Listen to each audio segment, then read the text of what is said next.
Ils ont offert à un lynx roux mourant un endroit où passer ses derniers jours. Ils ne s'attendaient pas à ce qu'ils deviennent le cœur sauvage et ronronnant de leur famille. Les lumières du centre de la faune de Cedar Creek étaient crues. Elles bourdonnaient au-dessus des sols en béton. La docteure Evelyn Reed faisait sa ronde matinale.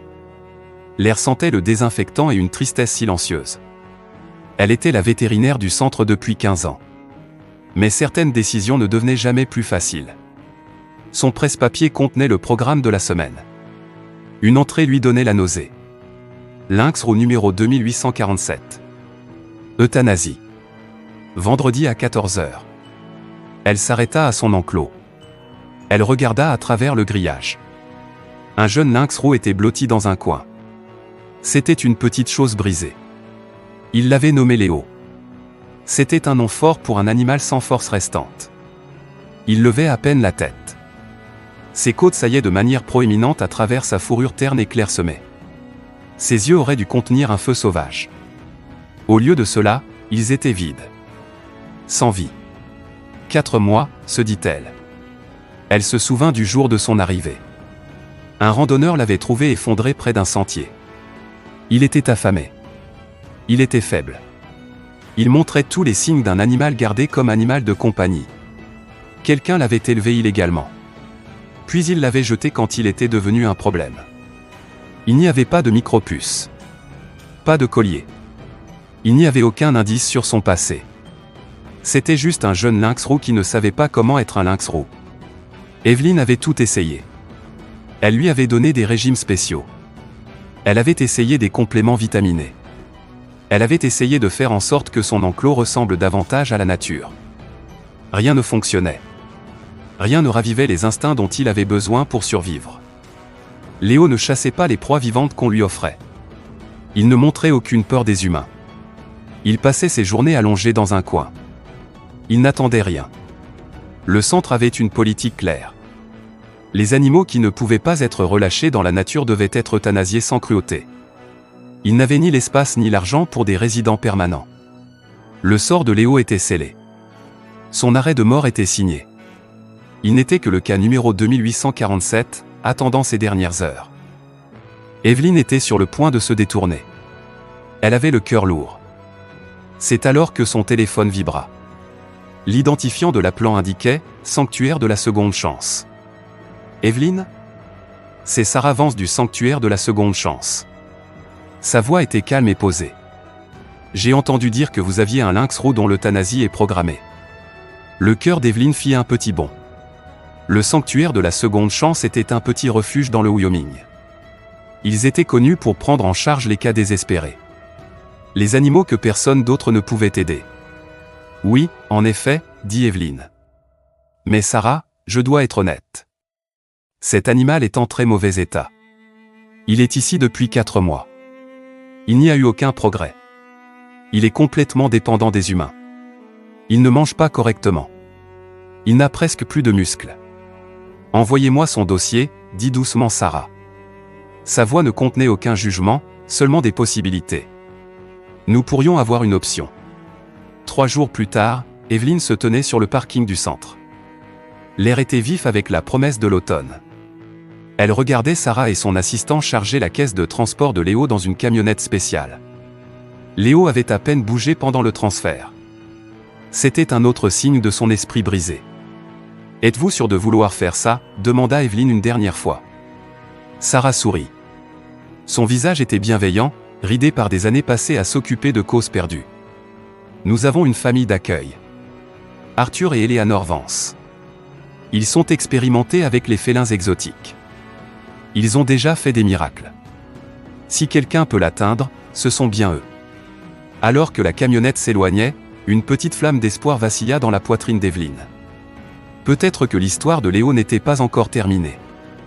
La propriété des Vance s'étendait sur 20 acres de quiétude dans le Wyoming. Des collines ondoyantes rencontraient un ciel immense. Une grange modifiée se trouvait près de la maison principale. C'était un centre de réhabilitation, équipé d'enclos solides et sûrs. Arthur Vance avait été vétérinaire pour grands animaux pendant 30 ans. Sa femme, Eleanor, avait été son assistante vétérinaire. Leur projet de retraite était censé être consacré au voyage.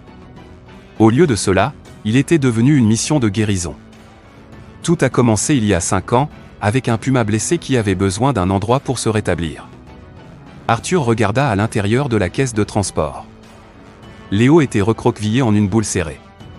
Sa respiration était rapide et superficielle. Le long voyage l'avait terrifié. « Il est pire que ce que je pensais », dit Arthur à voix basse. Sa voix était profonde et calme. « Mettons-le dans l'enclos de quarantaine », suggéra Eleanor. Son ton était doux mais ferme. Pas de mouvement brusque. Ne rien forcer. On va à son rythme. Ils déplacèrent la caisse dans un enclos spacieux et propre. Il y avait des rondins pour grimper et un lit de paille douce dans un abri protégé. Ils ouvrirent la porte. Puis ils reculèrent et le laissèrent seul. Les 2 premières semaines furent remplies d'un lourd silence. Léo refusait presque toute nourriture.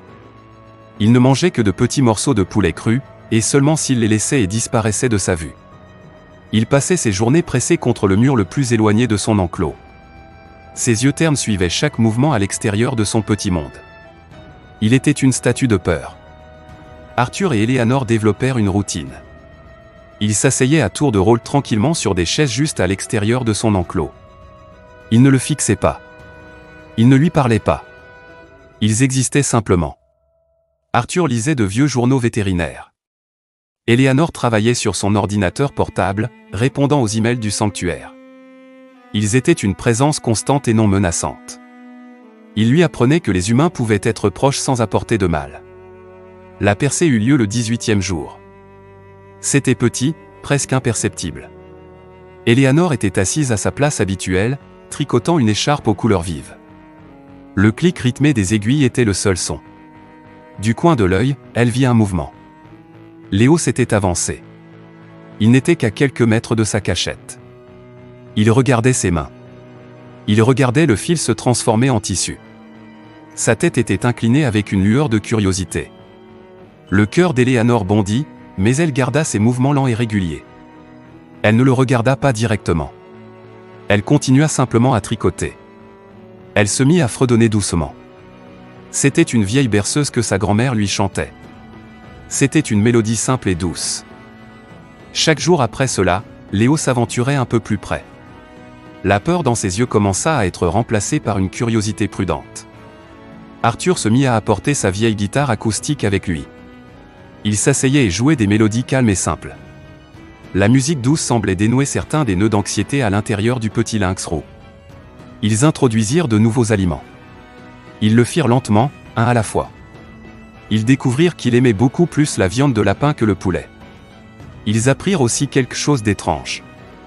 Il mangeait davantage s'il restait à proximité. C'était le contraire de ses premières semaines. C'était comme s'il avait maintenant besoin de leur présence pour être réconforté. « Regarde ses yeux », chuchota Eleanor un soir. Il regardait depuis la fenêtre de la cuisine.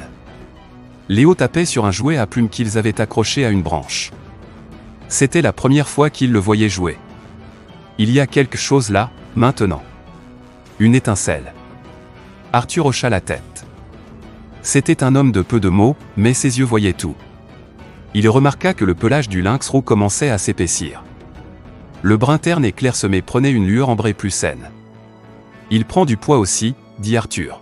« Je dirais qu'il a pris au moins 8 livres. » 6 semaines après son arrivée, Léo franchit une étape importante. Ce fut un moment qui mit les larmes aux yeux d'Eleanor. Elle s'approchait de l'enclos avec son repas du soir. Auparavant, il se retirait toujours dans son coin et attendait qu'elle parte. Cette fois, il ne se retira pas. Il se dirigea vers la clôture. Il la regarda droit dans les yeux. Et il émit un son. Ce n'était pas un miaulement comme celui d'un chat domestique. Ce n'était pas un ronronnement. C'était un doux gazouillis. C'était un son unique de lynx roux qui semblait dire « Bonjour. Je te vois. » Arthur, appela-t-elle, la voix tremblante d'émotion. Viens voir ça. À partir de ce jour, la guérison de Léo s'accéléra. Il commença à utiliser tout son enclos. Il grimpait sur les plateformes qu'ils avaient construites. Il traquait les lapins sauvages qui passaient parfois près de sa clôture. Ses muscles se renforcèrent. Ses mouvements devinrent plus confiants, plus fluides. Il commençait à ressembler de nouveau à un lynx roux. Mais c'est ce qui se passa ensuite qui changea tout. Un après-midi, Eleanor nettoyait l'enclos de Léo. Arthur montait la garde à proximité. C'était leur routine habituelle. Léo se déplaçait dans une petite zone de contention attenante pendant qu'Eleanor travaillait. Mais ce jour-là fut différent. Alors qu'Eleanor se penchait pour ramasser son bol d'eau, Léo s'approcha d'elle. Il se déplaça lentement. Prudemment. Il vint jusqu'à elle et donna un léger coup de tête contre sa jambe. Eleanor se figea. Elle retint son souffle. « Oh mon Dieu !» souffla-t-elle. Le lynx roux se frotta à nouveau contre elle. Cette fois, il était plus confiant. Un ronronnement profond et vibrant commença dans sa poitrine. Il vibra à travers sa jambe. C'était la première fois qu'il choisissait de toucher l'un d'eux. C'était un acte de pure confiance. Arthur regardait depuis la porte, la bouche légèrement ouverte de stupéfaction. Il vit sa femme baisser lentement la main. Elle laissa Léo renifler ses doigts. Puis, elle le gratta doucement derrière ses oreilles touffues. Le ronronnement devint plus fort. On aurait dit un petit moteur heureux. « Je pense, » dit doucement Eleanor, les yeux brillants, « que nous devons parler de son avenir. » Ce soir-là, ils étaient assis à leur table de cuisine. Ils buvaient de la tisane à la camomille et regardaient le crépuscule s'installer sur leur terre. Par la fenêtre, ils pouvaient voir Léo. Il se prélassait sur sa plus haute plateforme. Il avait l'air plus détendu et content qu'il ne l'avait jamais vu. « On ne peut pas le relâcher », déclara Arthur. C'était la vérité évidente et non dite. Il est trop à l'aise avec nous. Trop imprégné.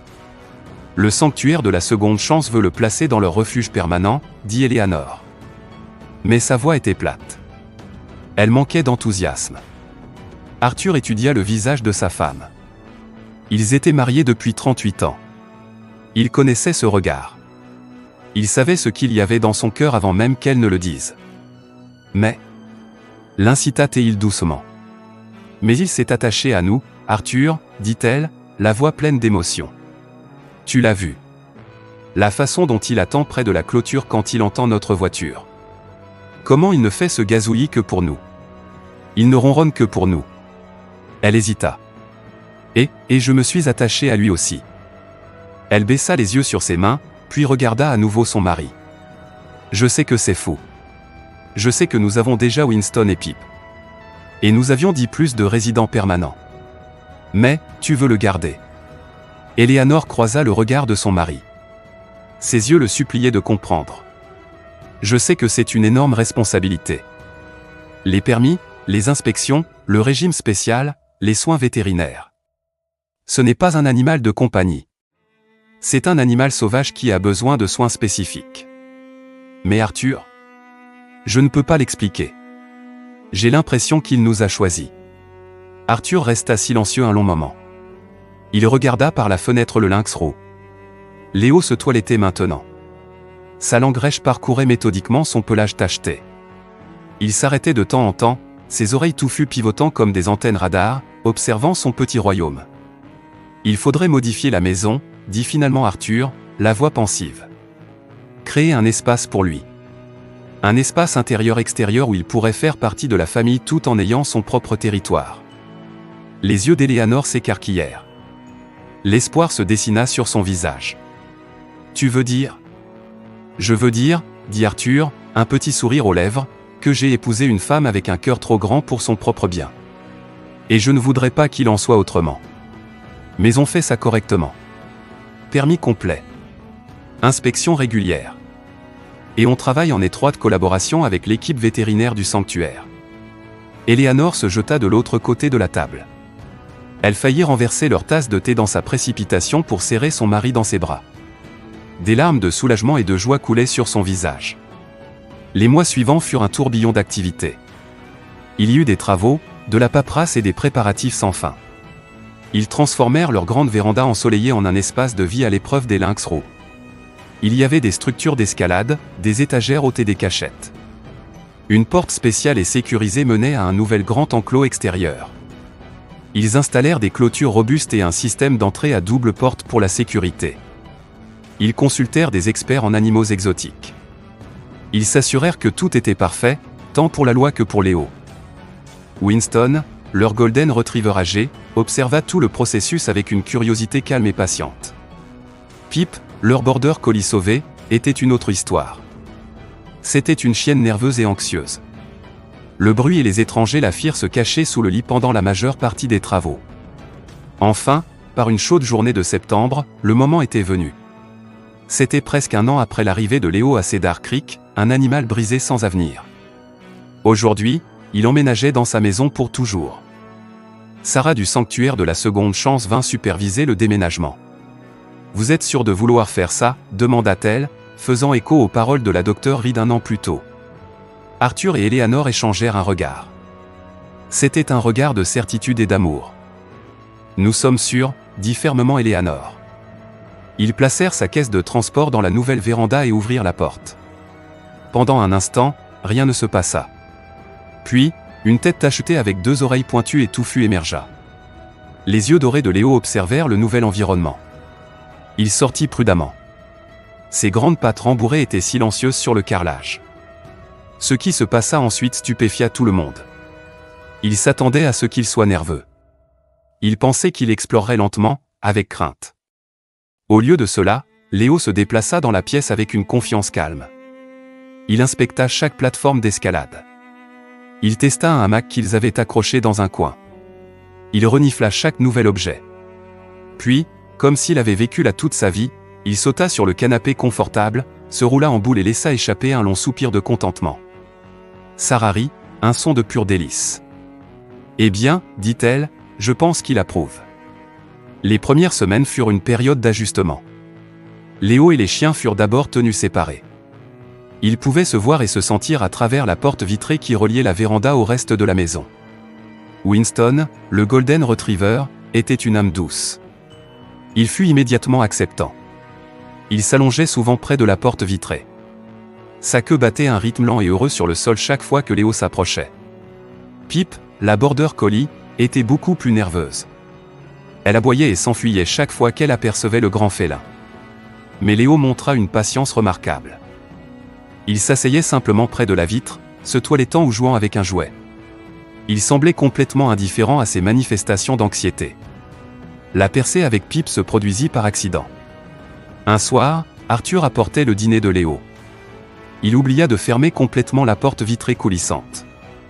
Avant que quiconque ne puisse réagir, Léo entra silencieusement dans la maison principale. Le cœur d'Eleanor s'arrêta. Elle vit Pip, figée sur son lit de chien de l'autre côté de la pièce, tremblante. Mais Léo passa simplement devant elle.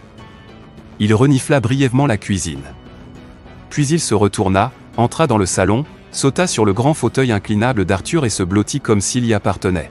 « Que personne ne bouge », chuchota Arthur. Ils regardèrent en silence, stupéfaits. Pip, après quelques minutes d'un intense débat interne, quitta son lit. Elle se déplaça lentement, prudemment, vers le fauteuil. Elle devait enquêter sur ce nouveau membre étrange de sa meute. Léo ouvrit un œil. Il bâilla magnifiquement, montrant ses impressionnantes canines. Puis il se rendormit.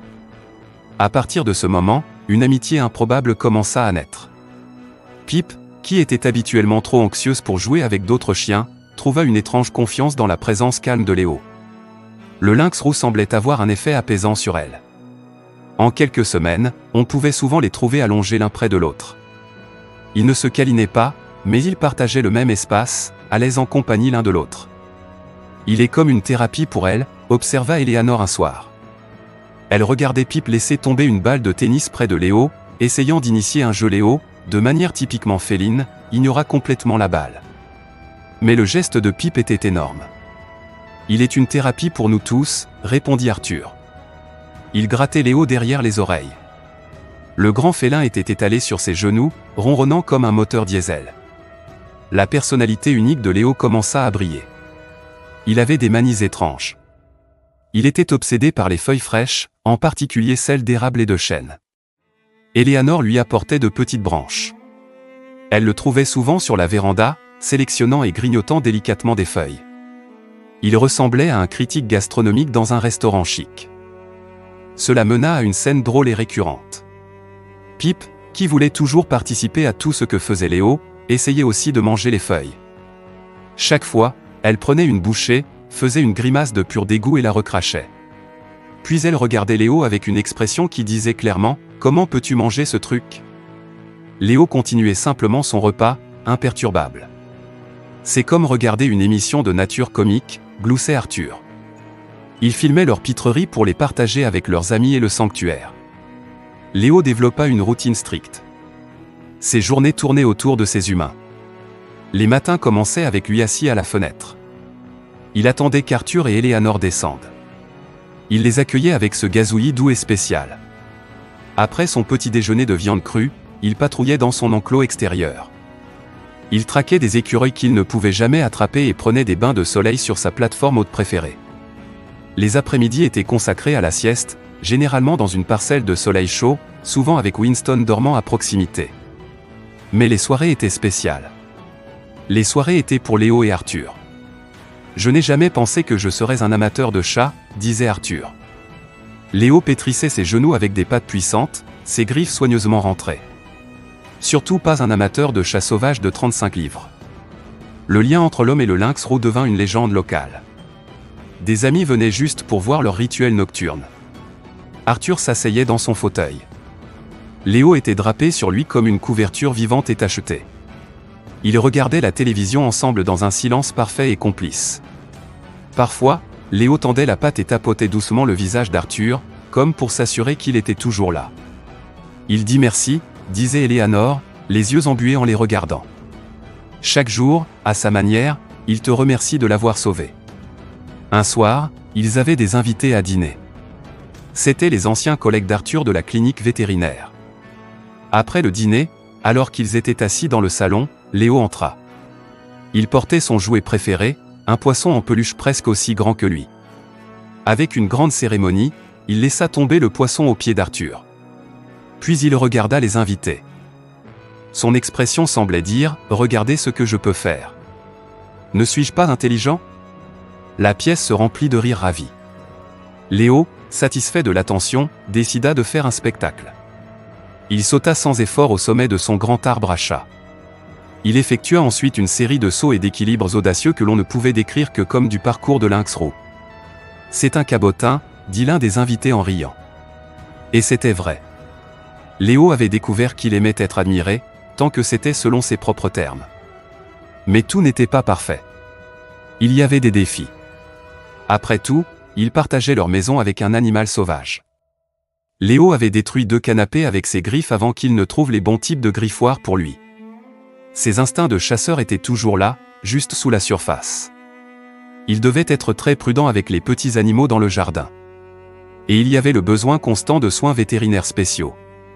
La docteure Patricia Morse, une spécialiste des animaux exotiques, effectuait des visites mensuelles. Elle vérifiait la santé de Léo, surveillait son régime alimentaire et s'assurait qu'il suivait toutes les réglementations de l'État. « Vous avez fait quelque chose de vraiment remarquable ici », leur dit-elle lors d'une visite. Elle regardait Léo entrer volontairement dans une caisse de transport pour son examen. Il n'était motivé que par quelques friandises et sa profonde confiance en Arthur. Ce niveau de coopération de la part d'un lynx roux, c'est extraordinaire. Le premier hiver apporta de nouvelles découvertes. Léo, s'avéra-t-il, adorait la neige. La première grosse chute de neige fut un événement magique. Eleanor et Arthur se tenaient emmitouflés sur la véranda, regardant. Léo découvrait la neige profonde pour ce qui était probablement la première fois de sa vie. Il l'approcha prudemment au début. Il tapota la poudre blanche d'une patte. Puis, il explosa soudainement en mouvement. Il sauta. Il bondit. Il roula et culbuta dans la neige. Son visage montrait une expression de joie pure et débridée. Même l'anxieuse Pip fut inspirée. Elle courut dans la cour clôturée et le rejoignit. Les deux créèrent un magnifique chaos d'empreintes de pattes et d'anges de neige. « Regarde-le » rit Eleanor, filmant la scène avec son téléphone. Léo essayait d'attraper les flocons de neige qui tombaient dans sa bouche. De la porte de la mort à ça. Alors que l'hiver s'intensifiait, Léo passait plus de temps à l'intérieur. Son intégration dans la famille devint encore plus complète. Il apprit les rythmes de la maison. Il savait exactement quand les repas étaient censés apparaître. Il avait des opinions bien arrêtées si l'horaire était jamais changé. Si Arthur rentrait tard, Léo faisait les 100 pas près de la fenêtre. Il poussait des miaulements plaintifs et réprobateurs. Eleanor textait à son mari, « Tu ferais mieux de te dépêcher. Ton chat est en colère contre toi. » Un soir de fin février, Eleanor entra dans le salon. Elle trouva Arthur endormi dans son fauteuil. Léo était étendu sur lui, également profondément endormi.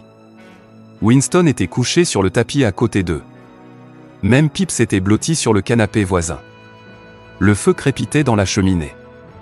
La neige tombait en flocons doux et silencieux derrière la fenêtre. Une vague de paix et de contentement submergea Eleanor. Elle repensa à ce jour où Sarah avait appelé. Ils avaient un lynx roux mourant qui avait juste besoin d'une chance. Ils pensaient lui offrir un endroit confortable pour passer ces derniers mois. Au lieu de cela, ils avaient gagné un nouveau membre de la famille. Il avait apporté de la joie, des rires et une beauté sauvage et indomptée dans leur vie tranquille. Du couloir de la mort au fauteuil, murmura-t-elle, faisant attention de ne pas réveiller le tas de contentement endormi. Léo ouvrit un œil ambré. Il la regarda avec ce qu'elle était sûre d'être de l'affection. Puis il le referma. Son profond ronronnement gronda à travers la poitrine d'Arthur comme un tonnerre lointain et doux. La docteure Evelyn Reed du centre de Cedar Creek rendit visite à l'occasion du 2e anniversaire de l'adoption de Léo. Elle se tenait dans le salon des Vance, la bouche ouverte de stupéfaction.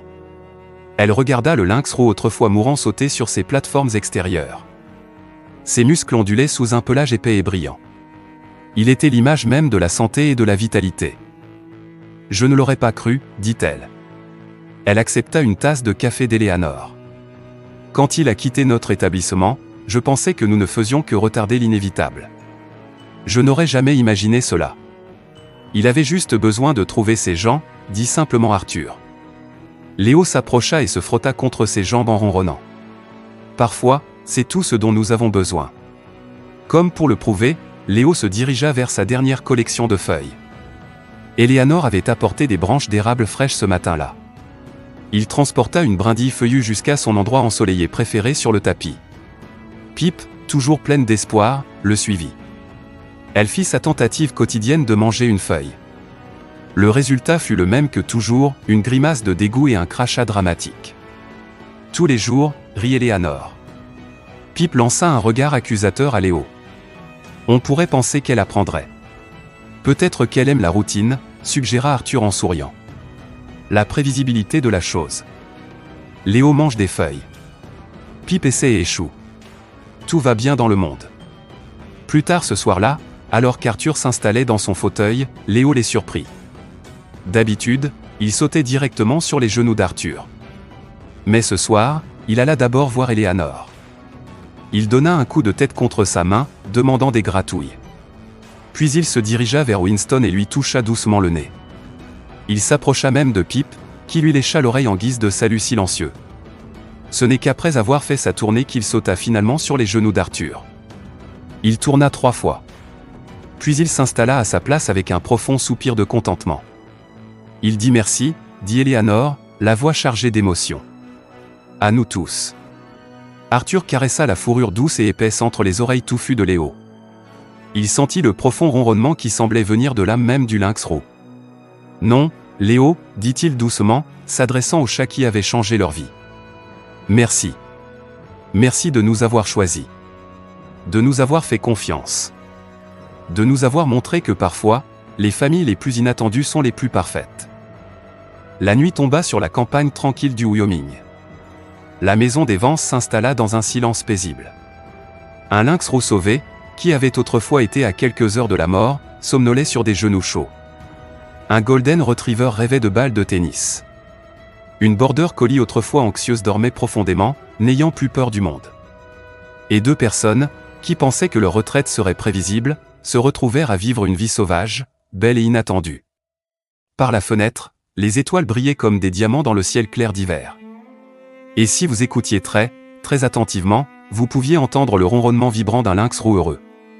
C'était le son d'une seconde chance. C'était le son d'une amitié improbable.